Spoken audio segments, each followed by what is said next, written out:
Lo que vas a ver no es un salmo de consuelo, es un protocolo de blindaje físico que fue desactivado a propósito.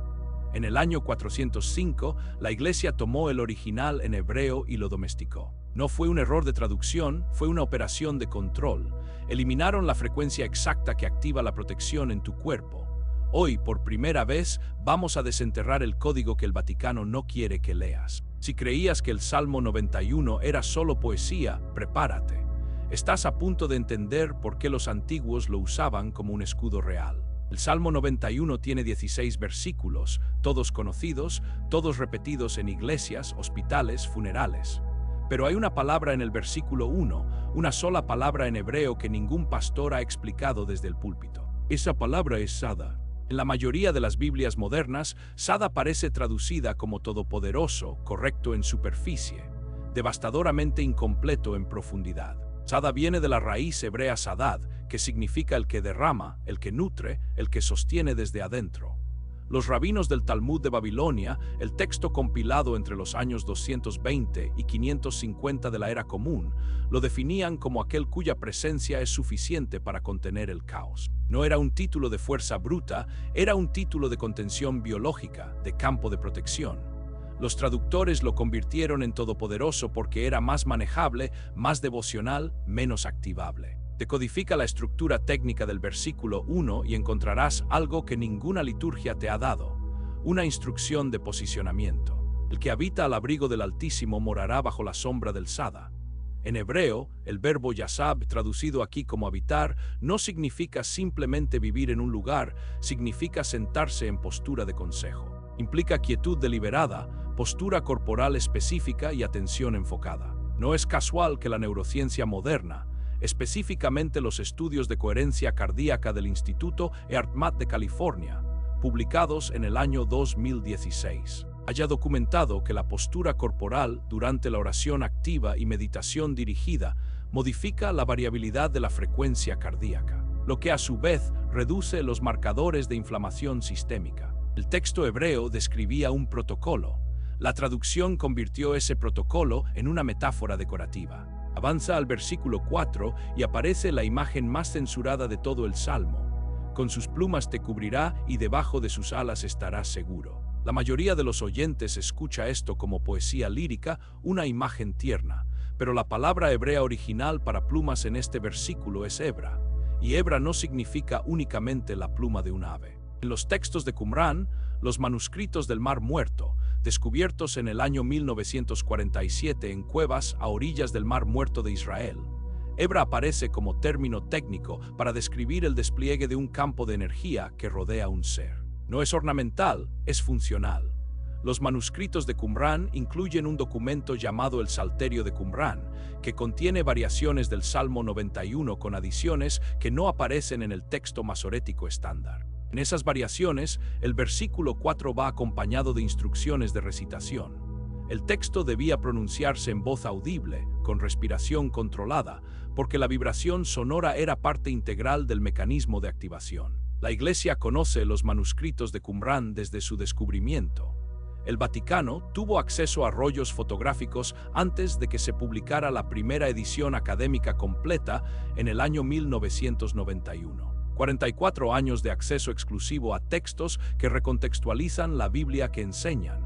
Existe un campo de estudio llamado neurotología. Lo fundó el neurocientífico Andrew Neuberg, director de investigación en el Marcus Institute of Integrative Health de Thomas Jefferson University en Filadelfia. Sus estudios publicados en PICA Research Neuroimaging desde el año 2000 hasta el 2019 utilizaron tomografía SPECT, tomografía computarizada por emisión de fotón único, para mapear qué sucede en el cerebro humano durante la oración profunda y la recitación de textos sagrados. Sus hallazgos son técnicamente imposibles de ignorar.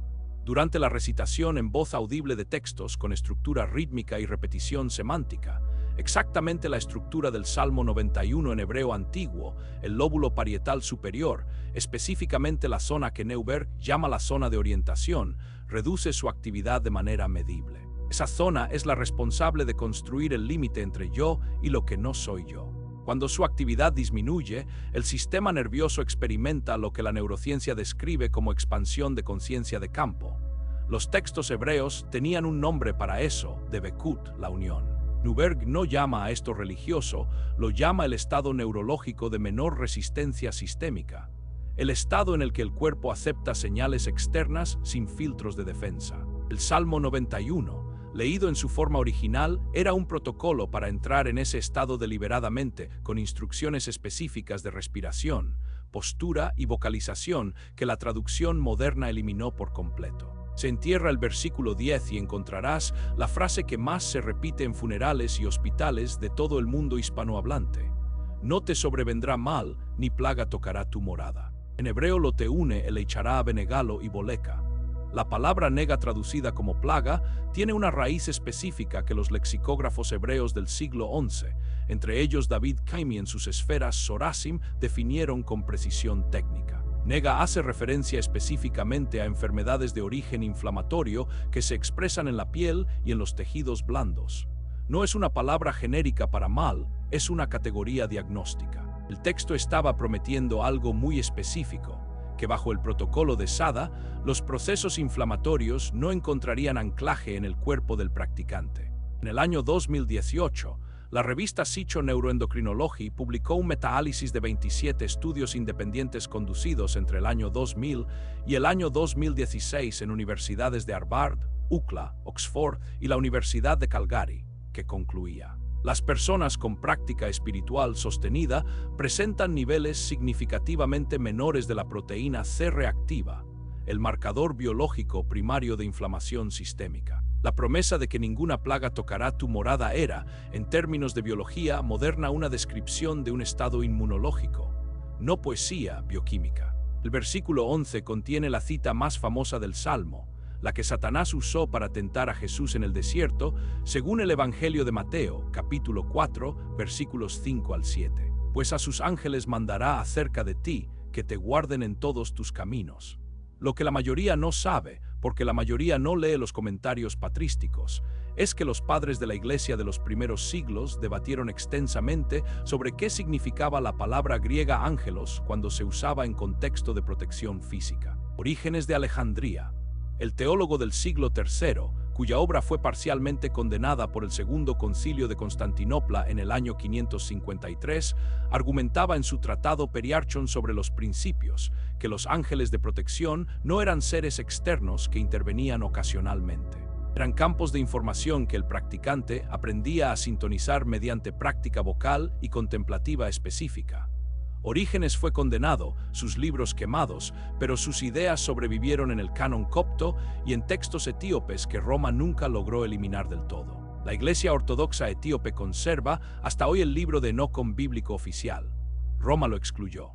En ese libro, cuya datación más conservadora lo sitúa en el siglo III antes de la Era Común, los ángeles son descritos explícitamente como vibraciones de frecuencia que el cuerpo humano puede recibir o rechazar según el estado de su campo interior. No es una metáfora, es una instrucción de sintonía. Ahora llega la capa más profunda, la que los historiadores del texto bíblico apenas han comenzado a estudiar con herramientas modernas. El Salmo 91 tiene una estructura lingüística que los expertos en análisis computacional de textos hebreos, entre ellos el equipo del proyecto ECBI de la Universidad Libre de Ámsterdam, activo desde el año 1977, con publicaciones actualizadas hasta el año 2022, han identificado como inusual dentro del corpus del Salterio completo. A diferencia de la mayoría de los salmos, el 91 cambia de persona gramatical 4 veces. Comienza en tercera persona, pasa a primera persona en el versículo 2, regresa a segunda persona en el versículo 3 y termina en primera persona divina directa en los versículos 14 al 16. Los lingüistas llaman a esto un texto polifónico, pero los rabinos cabalistas del siglo XI, especialmente la escuela de Gerona en Cataluña, donde operaban figuras como Namánides, lo llamaban, por su nombre técnico, un diálogo de activación. Un texto diseñado para ser recitado en interacción, porque los cambios de persona no son errores narrativos, son turnos de una conversación entre el practicante y el campo de protección que está invocando. La versión cristiana del siglo I.V. borrón esa estructura al aplanarla en una sola voz narrativa, convirtió un diálogo técnico en un monólogo devocional. Existe una prueba arqueológica directa de que el Salmo 91 no era tratado como poesía en la antigüedad, era tratado como tecnología. En el año 2004, en excavaciones en la ciudad de Keteb-Ginnom en Jerusalén, excavaciones dirigidas por el arqueólogo Gabriel Barkay del Instituto de Arqueología de Tel Aviv, se recuperaron dos pequeños rollos de plata, conocidos hoy como los amuletos de Keteb-Ginnom, datados en el siglo VII antes de la Era Común. Son los textos bíblicos escritos más antiguos jamás encontrados, anteriores a los manuscritos del Mar Muerto por 400 años. En esos rollos de plata no estaba escrita la Torá, no estaba el Génesis, no estaba el Deuteronomio, estaba el Salmo 91. Los rollos eran llevados en el cuerpo, usados como dispositivo físico de protección. El texto no era para leer en voz alta los domingos, era para portar como escudo bioenergético directo sobre la piel.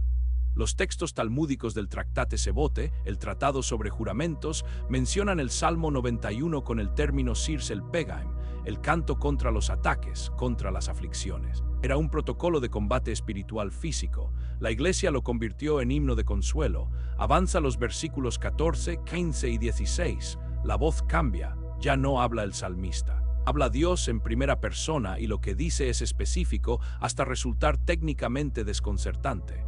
Por cuanto en mí ha puesto su amor, yo también lo libraré. Lo pondré en alto por cuanto ha conocido mi nombre. La frase ha conocido mi nombre en hebreo es yada, chemi. El verbo yada no significa conocimiento intelectual. Es el mismo verbo que se usa en el Génesis para describir la intimidad entre esposos. Yada es conocimiento por experiencia directa, por contacto interno, por resonancia. El versículo está diciendo que la protección se activa no por repetición mecánica del Salmo, sino por contacto íntimo con la frecuencia de lo que ese nombre representa. Conocer el nombre de Dios. En la tradición mística hebrea, el nombre es equivalente a la esencia, a la vibración fundamental. Significaba haber sintonizado internamente con esa frecuencia. El tetragramaton, las 4 letras del nombre divino que los judíos consideran demasiado sagrado para pronunciar, tienen en el hebreo antiguo una propiedad fonética inusual. Sus consonantes son todas letras aspiradas. Yod, Ba, 4 sonidos que solo pueden producirse mediante el movimiento del aliento. 4 consonantes que no pueden pronunciarse sin respirar. El nombre de Dios en hebreo es el sonido de la respiración.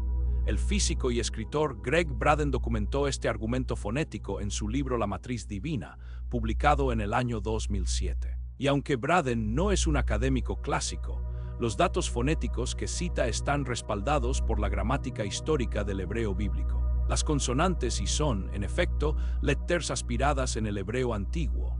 Conocer el nombre de Dios no era recitarlo, era respirarlo conscientemente, era activarlo en el cuerpo. Existe un concepto en la Cábala llamado la combinación de letras del nombre divino con fines de transformación del campo personal. Los maestros cabalistas medievales, entre ellos Abraham Abulfia, que vivió entre los años 1244 y 1291 en España e Italia, desarrollaron sistemas completos de recitación del nombre divino sincronizados con la respiración, el movimiento corporal y la intención enfocada. Abulafia fue censurado por el Papa Nicolás IV. Sus textos prohibidos, pero sus sistemas sobrevivieron en manuscritos que hoy están digitalizados en la Biblioteca Nacional de Israel, accesibles en línea, y lo que describen es idéntico en estructura a lo que la neurociencia moderna llama regulación del sistema nervioso autónomo mediante práctica contemplativa dirigida. El sistema de Abulafia era, en términos modernos, un protocolo de biofeedback espiritual y su punto de partida era siempre el mismo texto. El Salmo 91 llega ahora al versículo 7, el más incómodo de todos para una interpretación puramente simbólica. Caerán a tu lado 1000 y 10,000 a tu diestra, mas a ti no llegará. El lenguaje aquí no es de consuelo emocional, es de campo de protección física activo.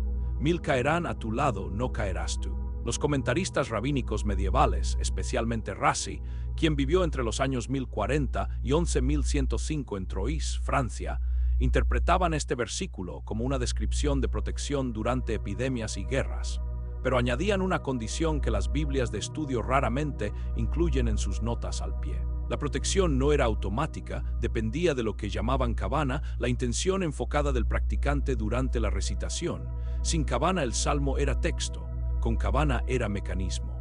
La neurociencia moderna tiene un nombre para Kavana: atención ejecutiva, el estado en el que la corteza prefrontal está activa y dirigida de manera intencional durante una práctica. Y los estudios de Neuberg muestran que sin atención ejecutiva activa, la recitación de textos sagrados no produce los mismos cambios en la actividad del lóbulo parietal superior. Razi describía en el siglo X lo que los neurocientíficos confirmarían en el siglo XXI. El versículo 3 contiene una promesa específica que ha sido traducida de maneras distintas en diferentes versiones bíblicas, y esa discrepancia no es accidental. Él te librará del lazo del cazador, de la peste destructora. En hebreo, Kyuyatsilia mi payakus mi deberabot. La palabra abot, traducida como destructora o pestilencia, aparece solo 3 veces en todo el Antiguo Testamento, en el libro de Job, en los Salmos y aquí. Su raíz, Abba, significa en hebreo antiguo caída desde la posición de ser.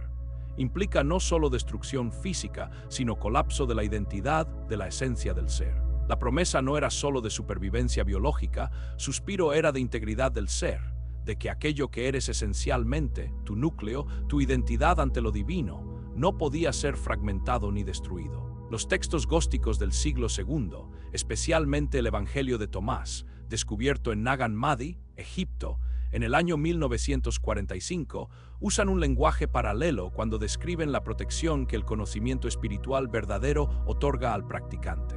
No es protección del cuerpo, es protección de la coherencia del ser. El Salmo 91 estaba prometiendo coherencia, no invulnerabilidad física automática. Coherencia ontológica bajo presión extrema. Ahora llega la capa a que el sistema no quiere que proceses. El Salmo 91 aparece en los evangelios sinópticos Mateo y Lucas en el episodio de las tentaciones de Jesús en el desierto. Satanás cita exactamente el versículo 11 al 12 para tentar a Jesús a que salte desde el pináculo del templo. Y Jesús responde con Deuteronomio 6, versículo 16. No tentarás al Señor tu Dios. Esa respuesta ha sido interpretada por siglos como una negativa a hacer milagros por vanidad. Pero hay una segunda lectura que los padres de la Iglesia raramente exploraron en público. Satanás en esa escena está usando el Salmo 91 correctamente, cita la promesa con precisión, y Jesús no le dice que el Salmo sea falso, no le dice que la promesa no aplique. Le dice que la promesa no puede ser activada bajo la condición de tentación, bajo la condición de usar el poder divino para demostrar en lugar de para habitar. El Salmo funcionaba, pero tenía condiciones de activación, condiciones que Satanás deliberadamente omitió al citar solo los versículos de promesa, saltándose los versículos de condición. El enemigo conocía el texto, solo lo citó de manera incompleta para que el mecanismo no funcionara. Eso es exactamente lo que ocurre cuando el Salmo 91 se lee como fue editado. Suspiro, los versículos de condición aparecen suavizados y los mecanismos de activación eliminados. El texto completo queda, pero el protocolo truncado. Los versículos 14 al 16 son la respuesta de Dios en primera persona, y en esa respuesta hay 7 promesas específicas enumeradas con precisión técnica en el hebreo original. 7, no 6, no 5. En la tradición mística hebrea, el número 7 es el número de la completitud del mundo físico. 7 días de creación, 7 notas en la escala musical, 7 colores en el espectro visible de la luz. Las 7 promesas son liberación, elevación, respuesta a la llamada, presencia a la tribulación, rescate, honra y vida larga con salvación plena. En hebreo, estas 7 promesas forman un acróstico codificado. Las primeras letras de cada promesa en el texto original, leídas en secuencia, forman una de las 72 combinaciones de letras del nombre divino, lo que la Cábala llama los 72 nombres de Dios. Cada combinación es una frecuencia de acción divina específica.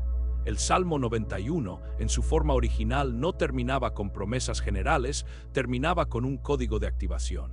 Los traductores del siglo IV, bajo las instrucciones de Jerónimo, trabajando bajo el encargo directo del Papa Dámaso I, no eliminaron las palabras, eliminaron las relaciones entre ellas. El texto quedó, el código desarticulado. Hay algo que los historiadores del Antiguo Testamento saben y que los fieles raramente escuchan. El Salmo 91 no tiene título en el texto hebreo estándar, no hay atribución de autoría. En el sistema de los salmos, la ausencia de título es una anomalía. La mayoría de los salmos lleva la inscripción Le David de David o una referencia al maestro de música. El 91 está solo, sin nombre, sin firma. Esa ausencia tiene una interpretación en la tradición rabínica. El texto pertenece a todos. No puede ser apropiado por ninguna tradición particular. No puede ser administrado por ninguna institución. Su efectividad no depende de ningún intermediario, es de acceso directo.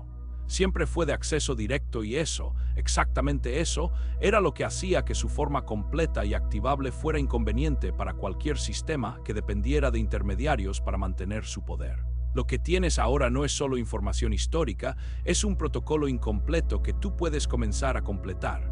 Recitar el Salmo 91 en voz audible, no en silencio, con postura deliberada, no de cualquier manera. Con cabana, con atención ejecutiva activa sobre el significado de cada línea, con el reconocimiento de que las palabras no son decorativas, son instrucciones, no para creer en ellas, para ejecutarlas. El Instituto Erdmat ha documentado que 4 semanas de práctica diaria de coherencia cardíaca, técnica que involucra respiración rítmica, atención enfocada y estado emocional positivo sostenido, producen cambios medibles en el sistema inmunológico, en la respuesta al estrés y en la variabilidad cardíaca. 4 semanas, el Salmo 91 tiene 16 versículos. Leído en hebreo antiguo a ritmo de recitación tradicional, toma entre 4 y 6 minutos. En español, entre 3 y 5. La pregunta no es si tienes tiempo para practicar el protocolo. La pregunta es qué has hecho con el tiempo que ya has tenido, pero esto es solo la punta del iceberg. Si alteraron el Salmo 91, ¿qué hicieron con el resto? En el año 325, el Concilio de Nicea no solo eligió libros, eliminó tecnología. 44 textos fueron borrados porque enseñaban exactamente lo que la Iglesia no quería. Cómo activar milagros desde tu propia biología. El libro de Enoc, el Evangelio de Felipe, los escritos de María Magdalena, todos compartían un mismo código, un patrón técnico de 7 versículos ocultos que cuando se activan en orden cambian la frecuencia de tu cuerpo. No es casualidad, es un sistema. Y si quieres saber cuáles son esos 7 versículos y cómo usarlos hoy mismo, haz clic en el vídeo que aparece ahora en pantalla. La protección real no es lo que te enseñaron, es lo que te ocultaron. Haz clic ahora porque no estás solo en este camino. Dios va contigo y yo también. Nos vemos ahí.